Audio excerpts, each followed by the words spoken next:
தமிழ் சினிமாவில் 90களில் கலக்கி வந்த முன்னணி நடிகைகளில் ஒருவர் நடிகை கௌசல்யா. முரளி, விஜய், கார்த்திக், பிரபுதேவா என பல முன்னணி நடிகர்களுக்கு ஜோடியாக நடித்து பிரபலமானவர். சன் டிவியில் ஒளிபரப்பாகி வரும் சுந்தரி சீரியலில் பல வருடங்களுக்கு பிறகு நடிக்க வந்துள்ளார். இவர் இப்ப வரைக்கும் திருமணம் செய்து கொள்ளாமல் தான் இருந்து வருகிறார்.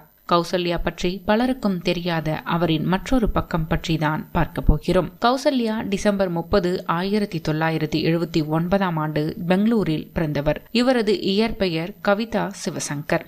கௌசல்யா 1996 வெளியான மலையாள திரைப்படமான ஏப்ரல் 19 பாலச்சந்திர மேனன் அவர்களால் அறிமுகப்படுத்தப்பட்டார். அடுத்த ஆண்டு அவர் தனது முதல் தமிழ் படம் காலமெல்லாம் காதல் வாழ்க திரைப்படத்தில் நடித்தார். பல வெற்றிகரமான தமிழ் மற்றும் மலையாள திரைப்படங்களில் நடித்திருக்கிறார். பூவேலி திரைப்படத்தில் அவரது நடிப்பிற்காக சிறந்த நடிகைக்கான பிலிம்பேர் விருதையும் பெற்றுள்ளார். முன்னணி